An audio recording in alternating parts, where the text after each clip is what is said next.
हम्म।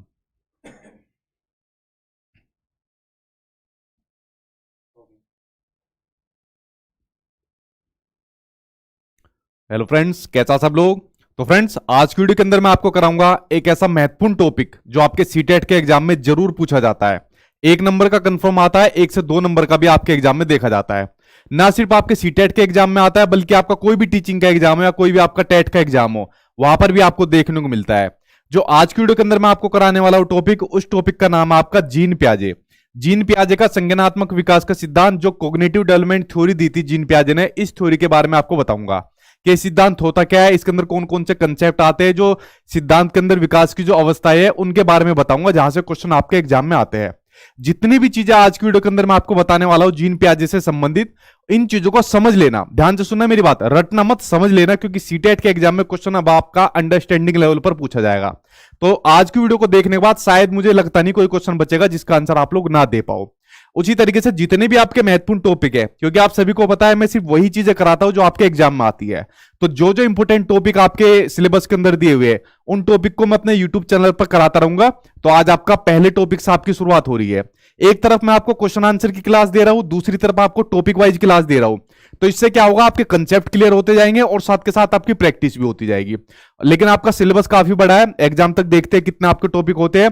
वरना अगर आपको सारा कोर्स डिटेल में चाहिए तो ये पूरा का पूरा मेरा कोर्स है, ये मेरे सीटेट के नोट्स है, जिनको आप लोग ले सकते हो मेरी वेबसाइट पर जाकर sachinacademy.com।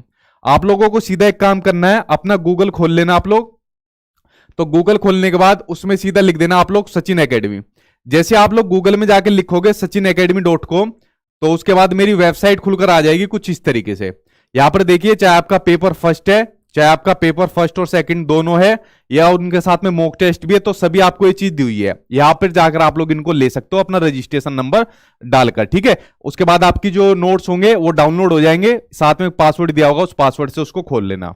अगर कोई क्वेश्चन आपका है, कोई कुछ चीज पूछनी है, तो व्हाट्सअप का आइकन है, इस पर ओके करना, आपके क्वेश्चन का आंसर आपको मिल जाएगा कुछ घंटे बाद ही, ठीक है। तो चलिए अब मैं शुरुआत करता हूं आपके पहले टॉपिक की, जीन पियाजे के संज्ञानात्मक विकास सिद्धांत के बारे में।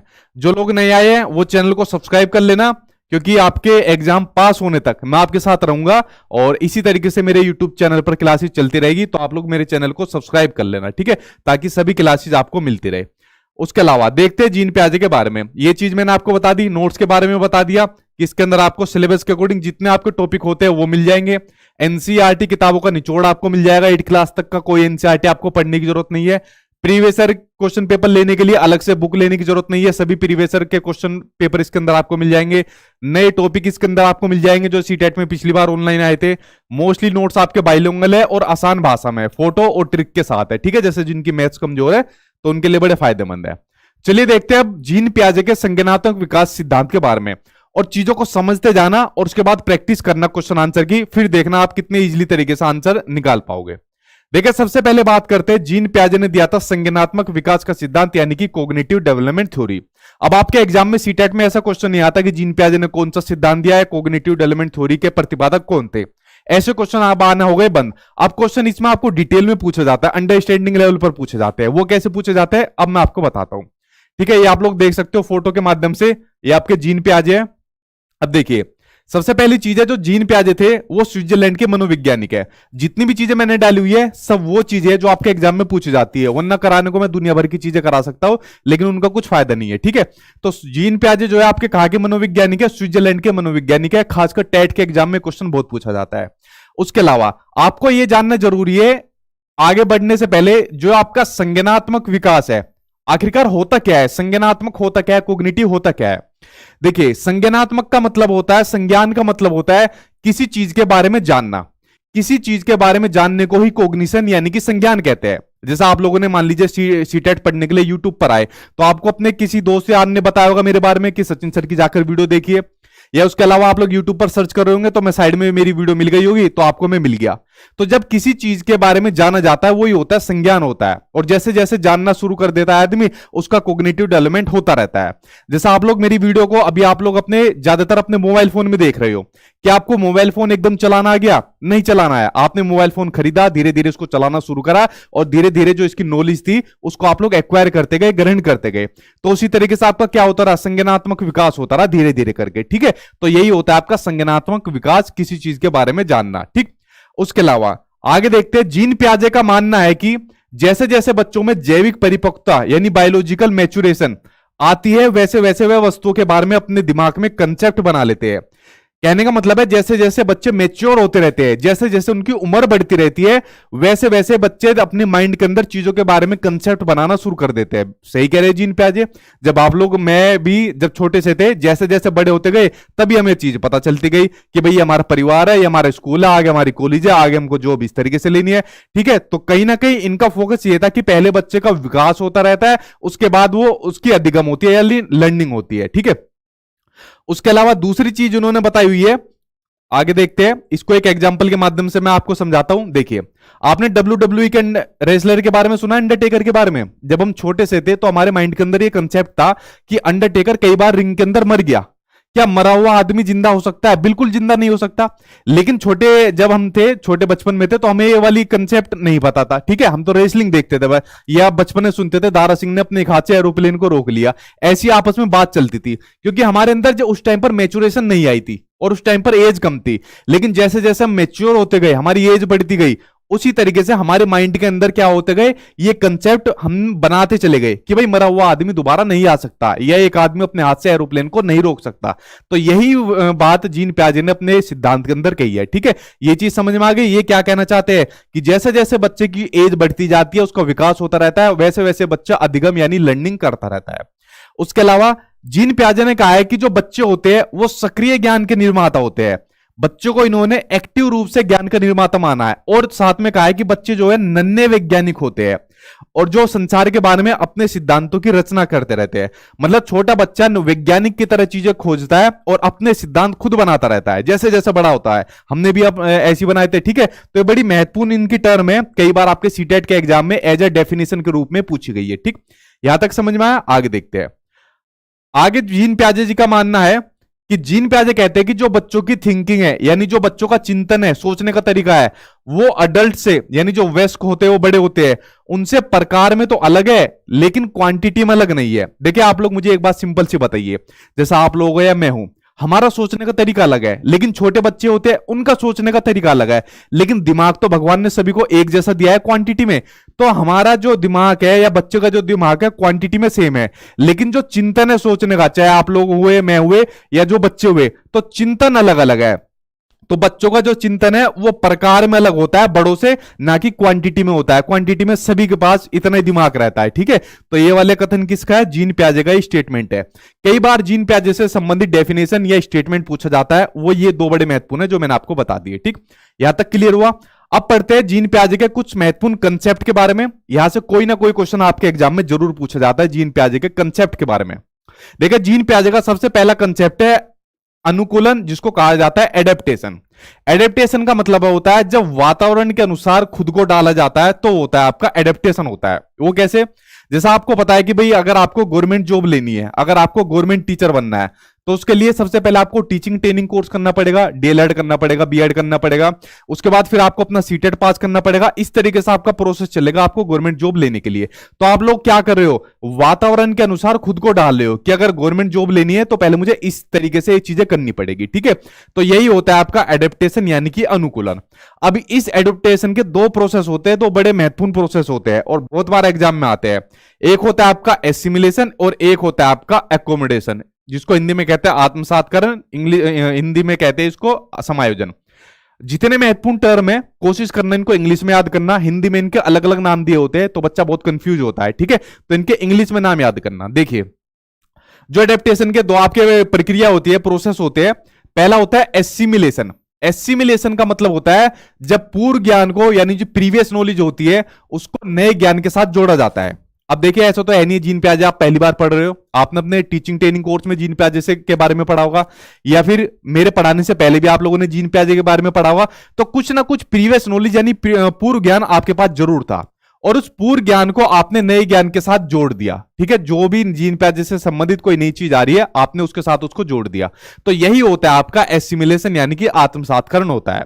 इसको एक एग्जांपल से और समझना, जैसा छोटा बच्चा होता है, मान लीजिए छोटे बच्चे ने एक डॉगी देखा, ब्लैक कलर का कुत्ता देखा, उसने देखा कि कोई जानवर है जिसकी 4 टांगे है, इसकी एक पूंछ है, एक मूंछ है और भौंभो कर रहा है। तो बच्चे के पास नॉलेज हो गई कि ये जानवर जो है कुत्ता होता है। बच्चा जैसे ही थोड़ी दूर आगे चला, उसने एक और कुत्ता देखा, इसकी भी 4 टांगे थी, पूंछ थी, मूछे थी और ये भी वो कर रहा था, लेकिन ये सफेद रंग का था।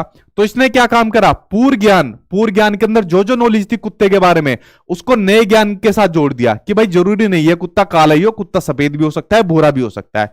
तो ये होता है आपका एसिमिलेशन होता है। ठीक है, उसके अलावा दूसरा होता है आपका अकोमोडेशन। अकोमोडेशन होता है पूर्व ज्ञान में परिवर्तन करके जब वातावरण के साथ तालमेल बैठाया जाता है, यानी प्रीवियस नॉलेज के अंदर उसको मॉडिफाई करके, उसको संशोधित करके जब वातावरण के साथ तालमेल बैठाया जाता है, वो होता है आपका अकोमोडेशन होता है। वो कैसे होता है देखिए, अब बच्चों को एसिमिलेशन में ये तो पता चल गया कि कुत्ता जो होता है उसकी 4 टांगे होती है, पूंछ होती है, मूंछ होती है और वो भौंभो करता है, और वो काला सफेद गोरा कैसे भी हो सकता है। लेकिन कुछ दिनों के बाद बच्चे ने बिल्ली देख ली। अब बिल्ली यानी कैट को देखने के बाद बच्चे ने कहा यार फिर एक जानवर आ गया, इसकी भी 4 टांगे, इसकी भी एक पूंछ है, मूंछ है, लेकिन ये म्याऊ म्याऊ कर रही है। तो इसने क्या बैठाया, इसने अपनी पूर्व ज्ञान में परिवर्तन करा, उसको मॉडिफाई करा, उसको संशोधित करा कि भाई जरूरी नहीं है 4 टांगे वाला पूंछ वाला कुत्ता ही होगा, वो बिल्ली भी हो सकती है, वो आपका चीता भी हो सकता है, कुछ भी हो सकता है। ठीक है, तो ये होता है आपका एकोमोडेशन होता है। तो 2 प्रोसेस को आप लोग समझ गए, एसिमिलेशन और अकोमोडेशन को, ये दोनों आपके एडेप्टेशन के आपके प्रोसेस होते हैं। ठीक है, चलिए देखते हैं अब आगे बात करते हैं इक्विलिब्रेशन की। इक्विलिब्रेशन जो होता है इसको सिंपल सा ये समझना, जो आपके दोनों प्रोसेस होते हैं ना, एसिमिलेशन और आपका एकोमोडेशन, इनके बीच में संतुलन बनाने का काम करता है, यानी कि बैलेंस बनाने का काम करता है आपका इक्विलिब्रेशन। ये दोनों प्रोसेस जब चलते हैं तो उनके बीच में जो बैलेंस बनाता है वो होता है आपका इक्विलिब्रेशन होता है। ठीक है, इसको अलग अलग नाम से कहते हैं, संतुलन कहते हैं, साम्य धारण कहते हैं। अब इसी के अंदर एक बड़ी महत्वपूर्ण टर्म आती है आपका स्कीमा। अब देखिए स्कीमा क्या होता है, स्कीमा होता है कि जब मानव के दिमाग में जो चीजें पहले से स्टोर होती है और वह उनका यूज करके किसी विषय के प्रति एक कंसेप्ट बना लेता है, तो इसको स्कीमा कहते हैं।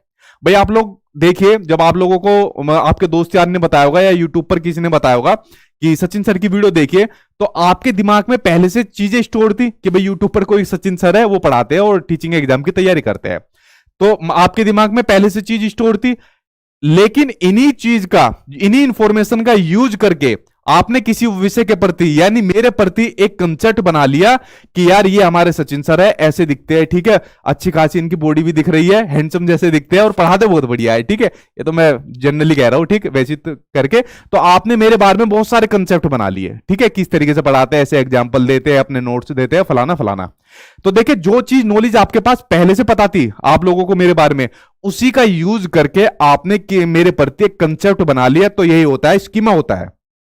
ऐसा कंसेप्ट आप लोग बहुत चीजों के बारे में बनाते हो, अपने दोस्त यार के बारे में, स्कूल के बारे में, कैरियर के बारे में, तो ये सब चीज आपके माइंड के अंदर स्कीमा रहता है, मेरे अंदर भी है, दुनिया के हर किसी व्यक्ति के अंदर क्या होती है, स्कीमा होता है। ठीक है, अब देखिए इसमें एक वर्ड और आ रहा है कि जो स्कीमा की जो प्रवृत्ति होती है और जो प्रतिक्रिया होती है वो बाय बर्थ होती है, यानी जन्मजात होती है। बिल्कुल सही बात है, जब हम छोटे होते हैं तो जब से लेकर हमारे माइंड के अंदर पता नहीं कितने स्कीमा बन गए, पता नहीं कितने कंसेप्ट हम लोगों ने बना लिए। तो ये जो प्रक्रिया होती है ये जन्मजात होती है, बाय बर्थ होती है मानव शिशु के अंदर, छोटे बच्चे के अंदर। ठीक है, उसके अलावा अगला कंसेप्ट देखते हैं। अगला कंसेप्ट आपका ऑर्गेनाइजेशन यानी कि संगठन। संगठन क्या होता है, देखिए अब आपको पता चल गया स्कीमा क्या होता है। इन्हीं स्कीमा को ऑर्गेनाइज करना, संगठित तरीके से करना, यही आपका क्या होता है, ऑर्गेनाइजेशन होता है। जैसा आपको पता चल गया कि भाई टीचिंग एग्जाम की तैयारी कराने के लिए या सीटेट वगैरह की तैयारी कराने के लिए हम तो सचिन सर की वीडियो देखते हैं, लेकिन कोई बच्चा एसएससी की भी तैयारी कर रहा है तो एसएससी के लिए किसी दूसरे टीचर को देखेगा, कोई बच्चा बैंक की तैयारी भी कर रहा है तो बैंक की तैयारी के लिए वो किसी और टीचर को फॉलो करेगा। तो आपने क्या काम करा, आपके माइंड के अंदर जो जो स्कीम आते हैं टीचर के प्रति, आपने उनको क्या काम कर दिया, ऑर्गेनाइज कर दिया कि यार सीटेट के लिए हम सचिन सर की वीडियो देखेंगे, इनसे पढ़ेंगे, एसएससी के लिए इन टीचर से पढ़ेंगे, बैंक के लिए इन टीचर से पढ़ेंगे। तो बेसिकली आपने क्या काम करा, स्कीमा को पुनर्व्यवस्थित आप लोगों ने कर दिया, इनको ऑर्गेनाइज कर दिया। ठीक है, जैसे मॉल के अंदर जाते हैं, कपड़े जीन्स अलग रहती है, पैंट अलग रहती है, टी शर्ट अलग रहती है, साबुन वगैरह अलग होती है, तो क्या होता है अलग अलग जो पुनर्व्यवस्थित करना होता है स्कीमा को। ठीक, इसको समझ गए, आगे देखते हैं। ये बड़े महत्वपूर्ण कंसेप्ट थे जो मैंने आपको बताया, और कोई ना कोई एक नंबर का इनसे जरूर आपके एग्जाम में देखने को मिल जाता है। ठीक, अब हम पढ़ते हैं जीन पियाजे ने विकास की जो अवस्थाएं बताई थी, डेवलपमेंट की इन्होंने कितनी अवस्थाएं बताई थी, 4 अवस्थाएं बताई थी। अब इन 4 अवस्थाओं में से जरूर आपके एग्जाम में क्वेश्चन आता है, एक एक करके ध्यान से सुनना और समझते जाना, उसके बाद प्रैक्टिस करके देख लेना आप लोग, चाहे आप लोग सभी क्वेश्चन का आंसर निकाल दोगे। ठीक है, अब देखिए जीन पियाजे ने जो संज्ञानात्मक विकास की अवस्था बताई, कितनी बताई, 4 बताई थी। देखिए वो कैसे होते हैं, ये तो आपको पता चल गया जीन पियाजे का क्या मानना था कि जैसे जैसे बच्चा बड़ा होता जाता है, जैसे जैसे उसकी उम्र बढ़ती जाती है, मैच्योर होता जाता है, वैसे वैसे बच्चे का विकास भी होता रहता है। ठीक है, अब देखिए इसके अंदर इन्होंने जो अपनी पहली स्टेज बताई थी, वो बताई थी आपकी सेंसरी मोटर स्टेज।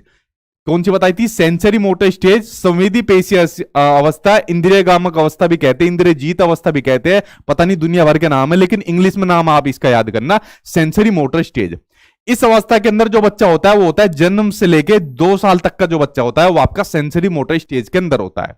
और इसमें जो बच्चा चीजें सीखता है वो अपने सेंसरी ऑर्गन के थ्रू सीखता है, यानी अपनी ज्ञानेंद्रियों के माध्यम से सीखता है। 2 साल तक का बच्चा, ज्ञानेंद्रिय कौन कौन सी होती है, आंख होती है, कान होती है, नाक होती है, हमारी स्किन होती है और जीभ होती है। 5 सेंसरी ऑर्गन होते हैं हमारे, जिसके माध्यम से बच्चा चीजों को सीखता है। ठीक है, 2 साल तक का बच्चा, और कोई तरीका नहीं होता उसके पास, हम लोगों ने भी ऐसी सीखी थी।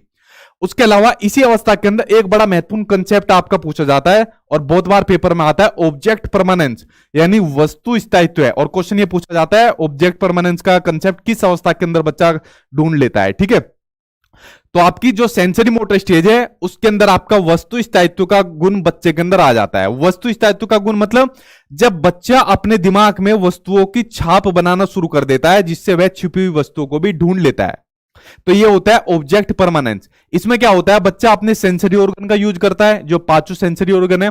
आप लोग एक तरीका अपना के देख लेना, कोई मोबाइल फोन ले लेना और बच्चा मान लीजिए उससे खेल रहा है या बच्चों को पता है, उसको छिपा देना तकिए के पीछे, बच्चा उसको ढूंढ लेगा। ठीक है, अपने सेंसरी ऑर्गन के थ्रू।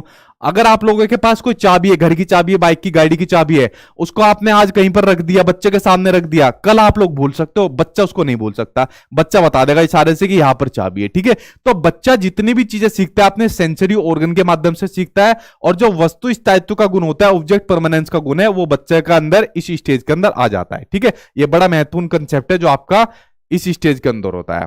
उसके अलावा दूसरी स्टेज हो जाती है आपकी प्री ऑपरेशनल स्टेज, जिसको कहा जाता है पूर्व संक्रियात्मक अवस्था। अब बच्चा हो गया 2 साल से लेकर 7 साल तक का बच्चा हो गया, जो बच्चे की उम्र है वो 2 साल से लेकर 7 साल तक की है। देखिए जैसे कि इस स्टेज का नाम है कि पूर्व संक्रियात्मक अवस्था, यानी कि क्रिया करने से पहले की जो अवस्था होती है वो होती है आपकी प्री ऑपरेशनल स्टेज। इस स्टेज के अंदर बच्चा क्या होता है, जो भी चीज उसके सामने आएगी वो उसको देख भी लेगा, समझ भी लेगा, लेकिन कोई रिस्पॉन्स या क्रिया नहीं कर पाएगा। इसलिए इसको कहा जाता है पूर्व संक्रियात्मक अवस्था, यानी कि क्रिया करने से जो पहले की अवस्था होती है। अब देखिए इसके अंदर बड़े महत्वपूर्ण कंसेप्ट आपके आते हैं, उनको समझना जरूरी है। ये पहला आ गया आपका सिंबल से जुड़ा हुआ। जो पिछली बार सीटेट का ऑनलाइन एग्जाम हुआ है उसमें कई बार क्वेश्चन आपके सिंबल से पूछा गया था, वरना इससे पहले जितनी बार भी सीटेट हुआ है मेरे ख्याल से 1-2 बार ही आया है, वरना पिछली बार ऑनलाइन में हद कर दी थी कि जो सिंबल्स प्रतीकों का विकास है किस अवस्था के अंदर हो जाता है। देखिए इसमें क्या होता है प्री ऑपरेशनल स्टेज के अंदर, इसमें बच्चा जो प्रतीक होते हैं, जो सिंबल्स होते हैं, इनका यूज करने में निपुण हो जाता है। कैसे, अब मान लीजिए 2 साल से लेकर 7 साल तक का बच्चा है, अपने घर के अंदर भी आप 2 साल से लेकर 7 साल तक के बच्चों को कहो एरोप्लेन, तो सीधा उसका माइंड के अंदर एरोप्लेन की फोटो छप जाएगी। आप उसके सामने क्या साइकिल, तो साइकिल की फोटो छप जाएगी। आपने देखा होगा एक सीटेट के अंदर क्वेश्चन आया था, मुझे ध्यान आ गया कि एक लड़की होती है, पता नहीं क्या नाम था उस लड़के का, ध्यान नहीं आ रहा, तो जो चिप्स आपने देखे ना चिप्स, इन चिप्स को वो कौन थे, तितली, इन चिप्स को तितली समझ रही थी कि ये तितली की तरह उड़ रहे, अपने दूसरे बच्चों को बता रही थी। तो वो उसके अंदर किस सिंबल्स का यूज हो रहा है, या वो किस स्टेज के अंदर यहाँ पर बच्चा अपना जो प्रदर्शन है उसको प्रदर्शित कर रहा है, ठीक है। तो वो आपका इसी स्टेज के अंदर कर रहा है, पूर्ण संक्रियात्मक अवस्था की, क्योंकि यहां पर बच्चों को सिंबल्स का यूज करना आ गया। अब यहां से उसने एक लेज का पैकेट उठाया और अपने दोस्तों को, अपनी बहन को कहा कि देखो तितली। अब उसको पता है कि तितली दिखने में ऐसी होती है, जैसे जब हम छोटे से थे या बच्चा छोटा सा होता है तो एक बड़ा सा लकड़ी का डंडा लिया या झाड़ू ली और अपने पैर के नीचे लगाई और उसके बाद चल मेरे घोड़े तुक तुक तुक, इस तरीके से करना शुरू कर दिया। अब बच्चे को पता है जो लकड़ी का डंडा हमने लिया है, झाड़ू ली है, ये इसको हमने घोड़ा समझ लिया, यानी बच्चे के माइंड में घोड़े का सिंबल्स पता था, घोड़े के प्रतीक के बारे में पता था, घोड़ा कैसा होता है, और फिर उसको चलाना हमने शुरू कर दिया, ठीक है। तो जो सिंबल्स की जो नॉलेज होती है वो बच्चों को प्री ऑपरेशनल स्टेज के अंदर आ जाती है, यानी अपने माइंड के अंदर बच्चा सिंबल्स का यूज करना सीख जाता है। बड़ा महत्वपूर्ण क्वेश्चन है, आपके पिछली बार सीटेट में ऑनलाइन में लगभग कई शिफ्ट में पूछा गया था, ठीक। उसके अलावा अगला कंसेप्ट है आपका एनिमिज, जिसको जीववाद बोलते हैं, एनिमिस्टिक व्यू, कई बार आपके सीटेट में पूछा गया था, जो आपका ऑनलाइन पेपर हुआ था। जीववाद का गुण भी बच्चे के अंदर नहीं आता प्री ऑपरेशनल स्टेज के अंदर। जीववाद का मतलब होता है जब बच्चा सजीव और निर्जीव चीजों में अंतर नहीं कर पाता, लिविंग और नॉन लिविंग थिंग्स में बच्चा डिफरेंस नहीं कर पाता। अब जैसे छोटा बच्चा है, छोटा बच्चा चलते चलते मान लीजिए गिर गया जमीन पर, या फिर गेट में आगे, गेट में उसका पैर लग गया और बच्चे ने रोना शुरू कर दिया, तो तभी उसके घर वाले आते हैं, उसकी मम्मी आती है, अरे मेरे बच्चों को पीट दिया, अरे धरती ने मारा है, लो मैं धरती की पिटाई कर देती हूँ, या गेट ने आपको मारा, मैं गेट की पिटाई कर देती हूँ। तो बच्चा चुप हो जाता है, या बच्चा कहता है कि मम्मी और मारो इसे, ठीक है। अब बच्चों को क्या पता कि ये जो धरती हो गई है, जो गेट हो गया, ये निर्जीव चीजें है, नॉन लिविंग थिंग्स है। तो यहां पर बच्चा डिफरेंस पैदा नहीं कर पा रहा है, सजीव और निर्जीव चीजों में बच्चा अंतर पैदा नहीं कर पाता। तो यही होता है आपका एनिमिज्म, यानी आपका जीववाद का कंसेप्ट होता है। प्री ऑपरेशनल स्टेज के अंदर जितने भी महत्वपूर्ण कंसेप्ट है उसमें बच्चों का अभाव आपको देखने को मिलता है, ठीक है।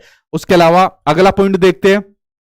अगला पॉइंट है आपका ईगो सेंट्रिज्म, अहम केंद्रित। बहुत बार पूछा जाता है अहम केंद्रित का संबंध किससे, आपका जीन प्याजे से है, ठीक है। ईगो सेंट्रिज्म नाम से पता चल रहा है, ईगो इस स्टेज के अंदर बच्चे के अंदर बहुत ईगो मिलती है।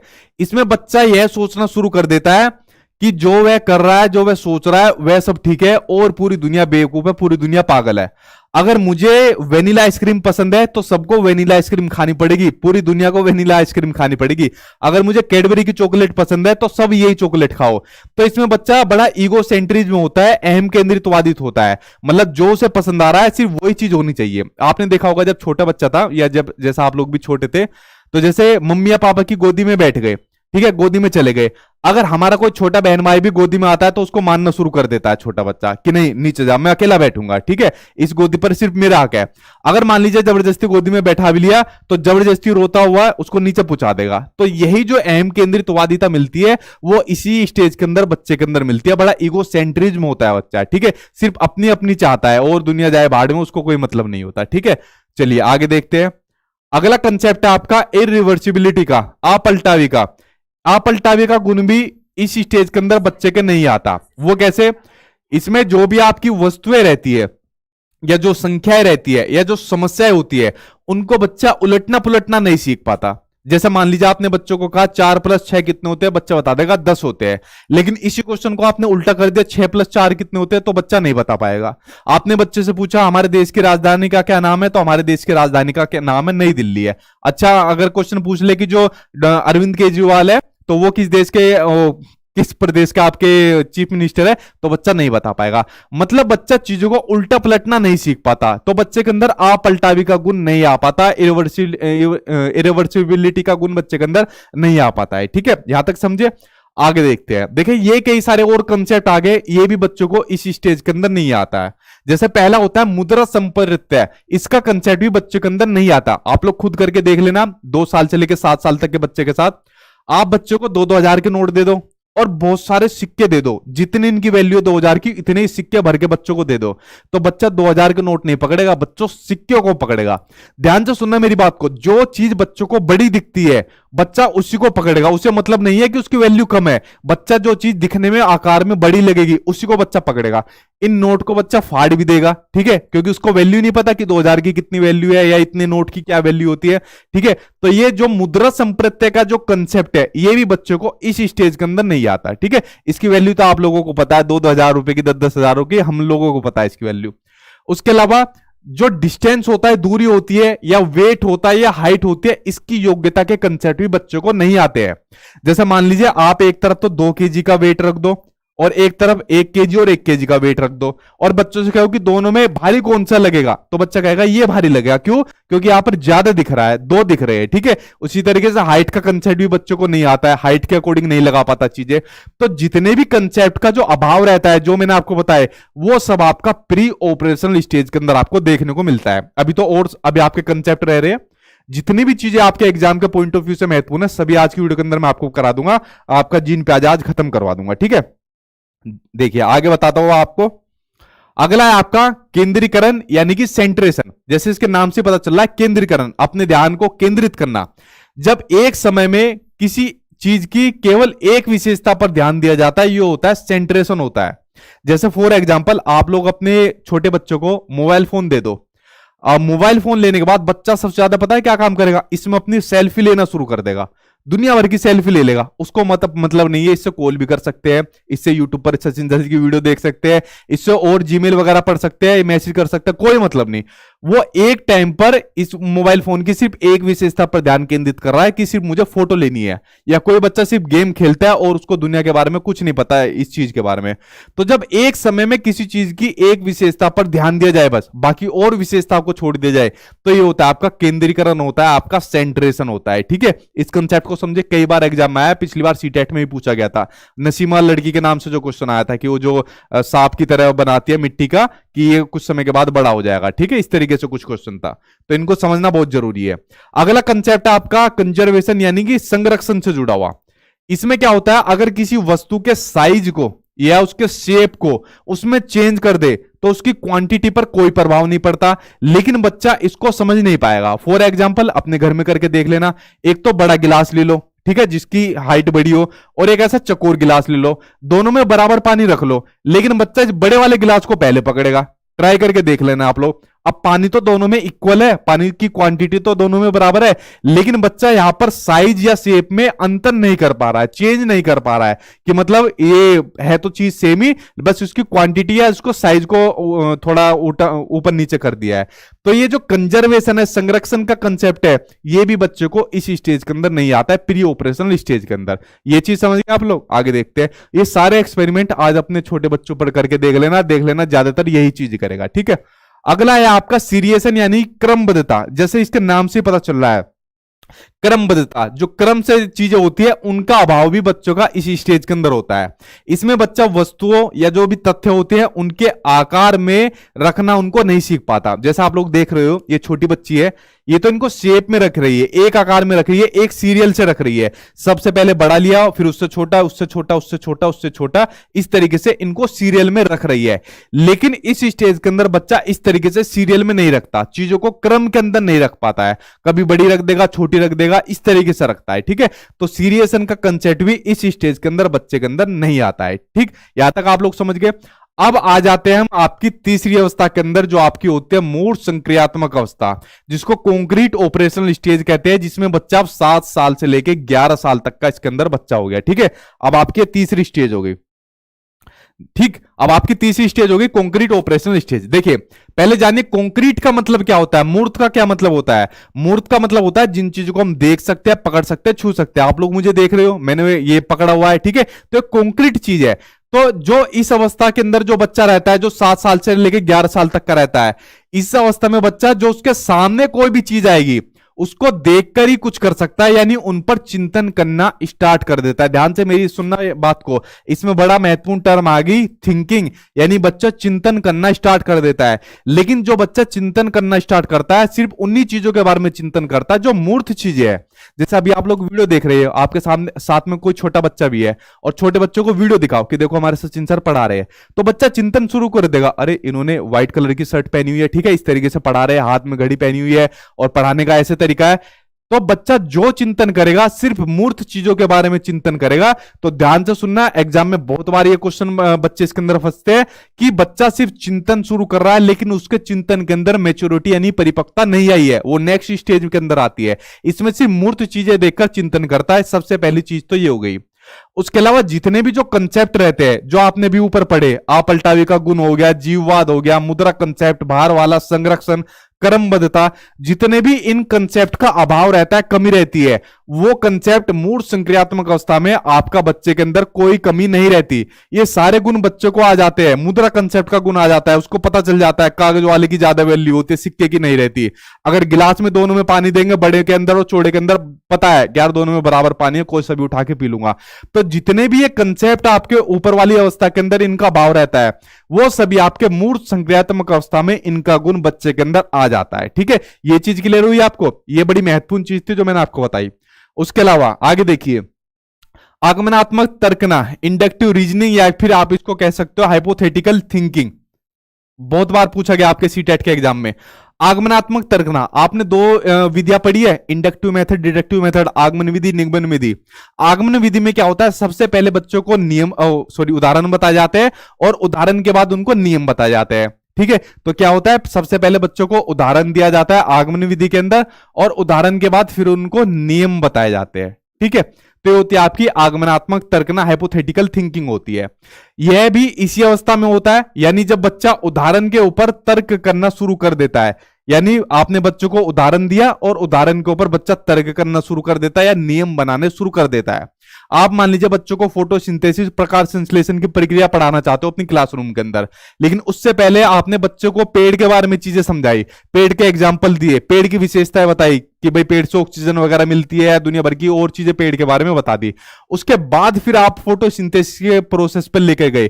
तो यही होता है आपका आगमनात्मक तर्कना, हाइपोथेटिकल आपकी जो थिंकिंग होती है, कि इसमें बच्चों को पहले उदाहरण बताए जाते हैं, उसके ऊपर फिर बच्चा तर्क करना स्टार्ट कर देता है। ठीक है, तो ये हो गया आपका इस स्टेज के अंदर। अब बच्चे आपकी फोर्थ और लास्ट स्टेज में देखिए क्या होता है आपका। फोर्थ स्टेज है आपकी फॉर्मल ऑपरेशनल स्टेज, जिसको औपचारिक संक्रियात्मक अवस्था के नाम से जाना जाता है। इसमें जो बच्चे की उम्र होती है वो होती है 11 साल से प्लस की, या फिर आप लोग कह सकते हो 11 साल से लेके या 15 साल तक का बच्चा। ये होती है जीन प्याजे की फोर्थ स्टेज। अब देखिए इसमें पहला पॉइंट ये लिखा हुआ है, यह संज्ञान की सर्वोच्च अवस्था है, यानी कॉग्निशन की सबसे ऊंची अवस्था कौन सी है, आपकी फोर्थ स्टेज होती है। कॉग्निशन मैंने आपको शुरू में बताया था कि किसी भी चीज को जानना क्या होता है, कॉग्निशन होता है, संज्ञान होता है। तो इसमें फोर्थ अवस्था के अंदर बच्चा अब 11 साल से ऊपर का हो गया, यानी बच्चा अब चीजों के बारे में सब कुछ जान पहचान रहा है। ठीक है, तो ये सबसे ऊंची अवस्था है। इसमें बच्चा अमूर्त चिंतन यानी कि एब्स्ट्रैक्ट थिंकिंग करने स्टार्ट कर देता है। आप देखना दोनों में कंफ्यूज तो मत होना। मूढ़ संक्रियात्मक अवस्था जो आपकी गई थी, कॉन्क्रीट स्टेज गई थी, उसमें बच्चा सिर्फ चिंतन करना स्टार्ट करता है, जो और चिंतन भी उन्हीं स्टार्ट का करता है जो मूर्त चीजें होती है, जिनको बच्चा देख सकता है, पकड़ सकता है, छू सकता है। लेकिन फॉर्मल ऑपरेशनल स्टेज के अंदर बच्चा अमूर्त चिंतन स्टार्ट करना शुरू कर देता है। आपके घर के अंदर जैसे मान लीजिए 11 साल के प्लस का कोई बच्चा है, और अभी आप लोग, मैं उसको वीडियो के अंदर दिख रहा हूं, अगर मैं वीडियो में नहीं भी दिखूंगा, ठीक है, तब भी वो बता देगा कि कोई टीचर है, वो पढ़ा रहे हैं और ये कंसेप्ट पढ़ा रहे हैं। ठीक है, तो जो एब्स्ट्रैक्ट थिंकिंग है बच्चे के अंदर, अमूर्त चिंतन है, वो इस स्टेज के अंदर आना उसका शुरू हो जाता है। जैसे उसमें मूढ़ संक्रियात्मक अवस्था में थी आपकी आगमनात्मक तर्कना, इसी का सेम उल्टा निगमनात्मक तर्कना, वो आपकी इस स्टेज के अंदर आती है। ठीक है, निगमनात्मक तर्कना में क्या होता है, सबसे पहले बच्चों को नियम दिए जाते हैं, उसके बाद फिर उसे उदाहरण दिए जाते हैं। तो निगमनात्मक तर्कना में क्या होता है, इसमें बच्चा नियमों के ऊपर तर्क करना शुरू कर देता है। मूढ़ संक्रियात्मक अवस्था में क्या था, बच्चा उदाहरण के ऊपर नियम या तर्क करना शुरू कर देता है, और इसमें नियमों के ऊपर तर्क करना शुरू कर देता है। ठीक है, जैसे आप लोग बच्चों को मैथ्स के क्वेश्चन करा रहे हो, तो मैथ्स का क्वेश्चन कराने के लिए सबसे पहले आपको बच्चों को नियम बताने पड़ेंगे। नियम बताने के बाद फिर आपको उसका एग्जाम्पल यानी कि उसका उदाहरण आपको देना पड़ेगा मैथ्स के अंदर। अब मान लीजिए मैथ्स के अंदर आप बच्चों को कोई भी क्वेश्चन सोल्व करा रहे हो, रेक्टेंगल का सोल्व करा रहे हो, और उसका फॉर्मूला बच्चों को नहीं आता, उसका नियम बच्चों को नहीं आता, क्या उसको सोल्व कर पाएगा? दुनिया भर के एग्जाम्पल आप दे दो, नहीं कर पाएगा। तो निगमनात्मक तर्कना में पहले बच्चों को नियम बताया जाता है, उस नियम के ऊपर बच्चा फिर तर्क करने लग जाता है। ठीक है, तो ये समझ गए दोनों के अंदर डिफरेंस। आगे देखते हैं। अब जीन प्याजे की जो चारों अवस्थाएं थी वो मैंने आपको बता दिया। जो क्वेश्चन आपके एग्जाम में आता है वो इन्हीं में से आता है, जो जो चीज मैंने आपको बताई थी, बस इनको समझ लेना। ठीक है, इनके बाहर आपके एग्जाम में क्वेश्चन नहीं आएगा। उसके अलावा कभी कभी आपके एग्जाम में क्वेश्चन आता है जीन प्याजे के सिद्धांत की जो आलोचना है, जो क्रिटिसाइज इसको किया था। अब काफी आलोचना इसके अंदर देखने को मिली थी। इसका मैंने एक्सपेरिमेंट भी नहीं बताया था आपको, क्योंकि एग्जाम में नहीं आता आपको। मैं सिर्फ आपको एग्जाम में वो चीज बता रहा हूँ, अभी क्लास में वो बता रहा हूँ जो आपके एग्जाम में आती है। वरना फिर मैं आपको जीन पियाजे का एक्सपेरिमेंट बताता कि कंजर्वेशन के अंदर कैसे कैसे उन्होंने अपने बच्चों के ऊपर एक्सपेरिमेंट करा था, तो क्या उससे रिजल्ट निकले थे, फिर किन किन मनोवैज्ञानिक ने इनके सिद्धांत की आलोचना करी थी, वो सब हो जाता बहुत डिटेल का काम। बट सीटेट में इतना पढ़ने की जरूरत नहीं है, जितना मैंने आपको बता दिया इससे बाहर नहीं आएगी आपकी चीजें। जैसे इस सिद्धांत की आलोचना आपके एग्जाम में पूछी गई थी, वो आपको बताता हूं जो सीटेट में आती है। पहली आलोचना तो ये हुई थी कि पियाजे ने मानसिक विकास के जो चरण बताए थे, जो चारों स्टेज बताई थी मानसिक विकास के, sensory motor, pre operational, concrete और फॉर्मल ऑपरेशनल स्टेज, ये जो चारों चरण बताए हैं इनको अपरिवर्तनशील बताया है। इन्होंने कहा ये 4 चरणों के अंदर कुछ भी चेंज नहीं हो सकता। क्या आप इस बात से सहमत है? मैं बिल्कुल सहमत नहीं हूं। उनके अंदर चेंज हो सकता है, ठीक है, लेकिन अगर बच्चों को अच्छा वातावरण दिया जाए, अच्छा एनवायरमेंट दिया जाए, तो वह अपनी अवस्था की क्षमता से अधिक सीख सकता है। बिल्कुल सही बात है। जीन पियाजे ने तो कह दिया भाई मेरी स्टेज के अंदर जो जो मैंने चीज बता रखी है, जो जो मैंने अवस्थाएं बता रखी है, वो पत्थर की लकीर हो गई, ठीक है, वो अपरिवर्तनशील है, उसके अंदर चेंज नहीं हो सकता। लेकिन अगर बच्चों को अच्छी गाइडेंस दी जाए, अच्छा वातावरण दिया जाए, तो जो कंसेप्ट की कमी, मान लीजिए जीववाद का कंसेप्ट बच्चों को नहीं आता प्री ऑपरेशनल स्टेज के अंदर, ठीक है, तो या कोई भी मान लीजिए संरक्षण का नहीं आता, क्रमबद्धता का कंसेप्ट नहीं आता, किसी भी स्टेज के अंदर नहीं आता बच्चों को। लेकिन अगर उसको थोड़ा सा एनवायरमेंट दे दो, उसको गाइडेंस दे दो और उसको तरीके से बताओ, तो उसी स्टेज का बच्चा उसी स्टेज में जान जाएगा कि जीववाद ये होता है, सजीव निर्जीव के बारे में वो जान जाएगा। ठीक है, तो पहली आलोचना तो इस सिद्धांत की एक ही हुई थी जो आपके एग्जाम में आती है, मैं भी कर रहा हूं, आप लोग भी कर लेना। दूसरी आलोचना ये हुई थी, इन्होंने कहा था कि पहले बच्चे का विकास होता है, पहले बच्चे का विकास होता है और उसके बाद फिर बच्चा सीखता है, यानी अधिगम होती है, लर्निंग होती है, यानी पहले डेवलपमेंट होगा और उसके बाद लर्निंग होगी। अब इनके जो एक और मनोवैज्ञानिक थे, नेक्स्ट वीडियो में बताऊंगा आपको, लेव वाइगोत्स्की। तो लेव वाइगोत्स्की जिन्होंने सामाजिक सांस्कृतिक सिद्धांत आपका दिया था, इन्होंने कहा था नहीं पियाजे साहब आप गलत कह रहे हो, पहले सबसे पहले बच्चा चीजें सीखता है, यानी पहले बच्चे के अंदर अधिगम होता है और उसके बाद फिर उसका विकास होता है। एक दूसरी आलोचना ये थी जो आपकी बड़ी महत्वपूर्ण है, ठीक है, तो ये कुछ 2 महत्वपूर्ण आलोचनाएं थी जो आपके एग्जाम में पूछी जाती है, ठीक, तो वो 2 मैंने आपको बता दी। तो देखिए फ्रेंड्स, मैंने आपको जीन पियाजे के सिद्धांत के बारे में बताया, इनके कंसेप्ट के बारे में बताया, इनकी जो जो अवस्था है उनके बारे में बता दिया। अब इसको समझने के बाद आपको जीन पियाजे अपनी लाइफ में कभी पढ़ने की जरूरत नहीं पड़ेगी, और खासकर सीटेट में तो आपको पढ़ना ही नहीं है बिल्कुल भी। जितनी चीज बता दी इससे बाहर आपकी चीज नहीं आएगी आपके एग्जाम के अंदर। अब बस जितना हो सके आप लोग प्रैक्टिस करिए, जो मैंने आपको अपने नोट्स दे रखे हैं उसके अंदर आप लोग प्रैक्टिस करिए, क्योंकि उसके अंदर प्रीवियस ईयर के क्वेश्चन डाले हुए हैं। खासकर जो ऑनलाइन पेपर में जो पूछे गए थे ना, उनको ज्यादा प्रैक्टिस करना, क्योंकि उन क्वेश्चन का लेवल बहुत अच्छा है पूछने का, अंडरस्टैंडिंग लेवल पर पूछे गए थे वो, ठीक है। तो नोट्स के अंदर जितने क्वेश्चन दे रखे हैं अब उनको प्रैक्टिस करिए। तो आज ये आपका जो टॉपिक नंबर 1 था, जीन पियाजे की जो थ्योरी थी, वो मैंने कंप्लीट करा दी। इसी तरीके से और भी टॉपिक आपको मैं अपने YouTube चैनल पर कराता रहूंगा। साथ के साथ क्वेश्चन आंसर की भी क्लास चल रही है, और आपको मैंने बुक से बचाव करने के लिए बेस्ट नोट्स आपको बना के दे दिए। इतनी चीजें कर लेना, अगर फिर भी आपका एक बहुत अच्छा स्कोर ना मिले तो आप लोग मुझे बता देना, ठीक है। पास को तो भूल जाओ, पास तो कोई बच्चा नहीं फेल होगा बिल्कुल भी, इतना मैं आपको भरोसा दिलाता हूं अगर आपने चीजों का इंप्लीमेंट करा। अब आपने जीन पियाजे का सिद्धांत पढ़ा, इसकी थोड़ी सी प्रैक्टिस करिए, और प्रैक्टिस करने के बाद फिर इसके आप लोग दूसरे टॉपिक को पढ़िए, ठीक है। तो इस तरीके से आपके कंसेप्ट सारे क्लियर होते चले जाएंगे। चलिए फ्रेंड्स, आज की वीडियो में इतना ही था। कुछ क्वेश्चन हो आपका पूछ लेना, नेक्स्ट क्लास जल्दी आपको देखने को मिलेगी। अगर वीडियो पसंद आई हो तो इसको लाइक कर देना, शेयर कर देना दोस्त यारों के पास, और चैनल को सब्सक्राइब कर लेना जो लोग नए जुड़े हो, क्योंकि आपके एग्जाम तक आपकी क्लास में लेकर चलूंगा। और कुछ पूछिए क्या क्वेश्चन है आपका, फिर उसके बाद मैं वीडियो को स्टॉप कर देता हूं। कल मिलूंगा फिर 8 बजे किसी दूसरे के साथ, ठीक। सर मुझे नहीं खुला है, उसको आप डाउनलोड करिए, डाउनलोड करने के बाद साथ में एक पासवर्ड मिला होगा उससे ओपन करिए, वरना साथ में व्हाट्सएप का आपको आइकन दिया हुआ है, उस पर मैसेज कर दीजिए, कुछ घंटे बाद आपको रिप्लाई मिल जाएगा, ठीक है जी। जीन पियाजे बता दिया, आज खत्म है आपका, ठीक है। चलिए और कुछ क्वेश्चन पूछिए, अब मैं वीडियो को फिर वरना यही खत्म कर रहा हूं। ये आपको साइट पर मिलेगा, गूगल पर जाकर सर्च करिए sachinacademy.com, तो साइट मिल जाएगी, वहां पर आपको देखने को मिलेंगे।